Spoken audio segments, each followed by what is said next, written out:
안녕하세요, 영어부 친구들. 저는 사랑일반 이정혜 선생님이에요. 무더운 여름날 말씀과 함께 승리하기를 축복합니다. 민수기 22장. 이스라엘 백성은 길을 떠나 모압 평야로 갔습니다. 그들은 요단강 가까이 곧 여리고 건너편에 진을 쳤습니다. 십볼의 아들 발락은 이스라엘 백성이 아모리 사람에게 한 일을 다 보았습니다. 모압은 이스라엘 백성을 몹시 두려워했습니다. 그것은 그들의 수가 너무 많았기 때문입니다. 모압은 이스라엘 백성 때문에 겁에 질려 있었습니다. 모압 백성이 미디안의 장로들에게 말했습니다. 이 이스라엘 무리들이 마치 소가 풀을 먹어치우듯이 우리 둘레의 모든 것을 삼켜 버리고 말 것입니다. 그때 십볼의 아들 발락은 모압 왕이었습니다. 발락은 부돌에 사는 부올의 아들 발람을 부르러 사자들을 보냈습니다. 부돌은 아마웃다 유프라테스 강가에 있습니다. 발락이 말했습니다. 한 나라가 이집트에 나왔소. 그들은 온 땅을 덮고 있소. 그들은 나와 아주 가까운 곳에 진을 치고 있소. 그들은 너무 강해서 나는 이길 수 없소. 그러니 이리 와서 그들을 저주해 주시오. 그러면 내가 그들을 물리치고 그들을 이곳에서 쫓아낼 수 있을지도 모르겠소. 당신이 누구에게 복을 빌어주면 그가 복을 받고 누구를 저주하면 그가 저주를 받는다는 것을 알고 있소. 모압과 미디안의 지도자들은 복채를 그들의 손에 가지고 떠났습니다. 그들은 발람을 발견하고 발락의 말을 그에게 전했습니다. 발람이 그들에게 말했습니다. 오늘 밤은 여기에서 지내십시오. 여호와께서 나에게 하시는 말씀을 여러분에게 전해드리겠습니다. 그래서 모압의 지도자들은 발람과 함께 지냈습니다. 하나님께서 발람에게 오셔서 물으셨습니다. 너와 함께 있는 이 사람들은 누구냐? 발람이 하나님께 말씀드렸습니다. 십볼의 아들 모압 왕 발락이 저들을 보내서 저에게 이렇게 말했습니다. 한 나라가 이집트에서 나왔소. 그들은 온 땅을 덮고 있소. 그러니 이리 와서 그들을 저주해 주시오. 그러면 내가 그들을 물리치고 그들을 이곳에서 쫓아낼 수 있을지도 모르겠소. 그러자 하나님께서 발람에게 말했습니다. 저들과 함께 가지 마라. 그 백성에게 저주하지 마라. 그들은 복을 받은 백성이다. 이튿날 아침 발람은 자리에서 일어나서 발락이 보낸 지도자들에게 말했습니다. 여러분의 나라로 돌아가십시오. 여호와께서는 내가 여러분과 함께 가는 것을 허락하지 않으셨습니다. 그래서 모압의 지도자들은 발락에게 돌아가서 발람이 우리와 함께 오려 하지 않았습니다 하고 말했습니다. 발락은 다른 지도자들을 보냈습니다. 이번에는 더 높고 더 많은 지도자들을 보냈습니다. 그들은 발람에게 가서 말했습니다. 십볼의 아들 발락이 이렇게 말했습니다. 주저하지 말고 나에게로 오시오. 내가 충분히 보답을 하겠소. 당신이 원하는 것은 무엇이든지 해주겠소. 와서 이 백성을 저주해 주시오. 그러나 발람은 발락의 신하들에게 이렇게 대답했습니다. 발락 왕이 은과 금으로 가득 차 있는 그의 집을 준다 해도 나는 내 하나님이신 여호와의 명령을 어길 수 없습니다. 오늘 밤은 전에 왔던 사람들처럼 여기에서 지내십시오. 여호와께서 무슨 다른 말씀을 하실지 알아보겠습니다.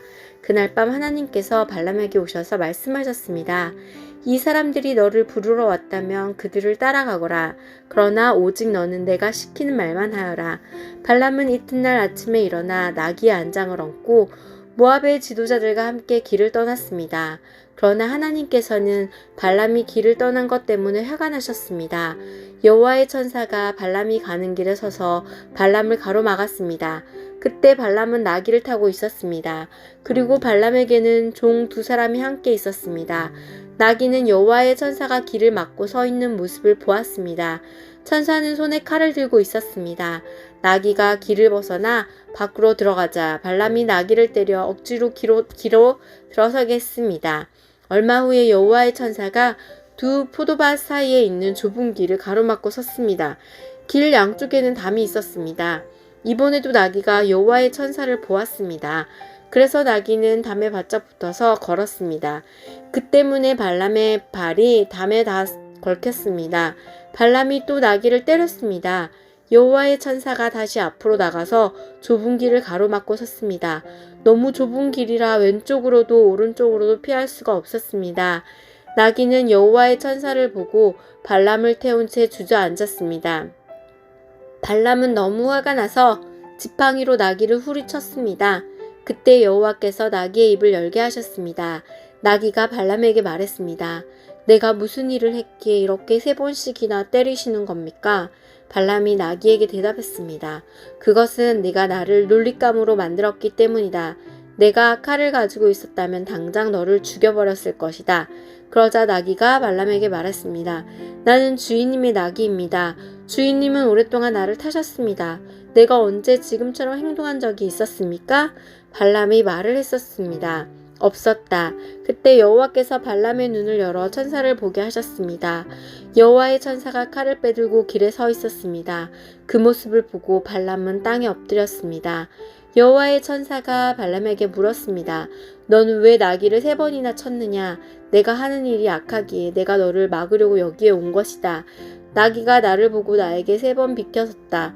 만약 나귀가 비켜서지 않았다면 내가 당장 너를 죽이고 나귀는 살려주었을 것이다.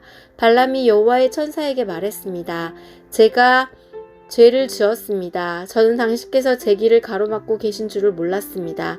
제가 잘못된 길을 가고 있는 것이라면 다시 돌아가겠습니다. 여호와의 천사가 발람에게 말했습니다. 이 사람들과 함께 가거라. 그러나 오직 내가 너에게 시키는 말만 하여라. 그리하여 발람은 발락이 보낸 지도자들과 함께 갔습니다. 발락은 발람이 오고 있다는 말을 듣고 그를 맞으러 모압 땅 아르로 갔습니다. 아르는 아르논 강가, 곧 그 나라의 국경에 있는 마을입니다. 발락이 발람에게 말했습니다. 빨리 좀 와달라고 했는데 왜 오지 않았소? 당신에게 충분히 보답을 해주지 못할 것 같소? 발람이 대답했습니다. 이렇게 왕에게 오지 않았습니까? 하지만 내 마음대로 아무 말이나 할 수 없습니다. 나는 오직 하나님께서 나에게 하라고 하신 말만 할 수 있습니다. 발람은 발락과 함께 기락 후손으로 갔습니다. 발락은 소와 양을 잡아서 발람과 발람을 데려온 지도자들을 대접해 주었습니다. 이튿날 아침 발락은 발람을 데리고 바알 산당으로 갔습니다. 발람은 거기에서 이스라엘의 진의 끝부분을 볼 수 있었습니다. 아멘.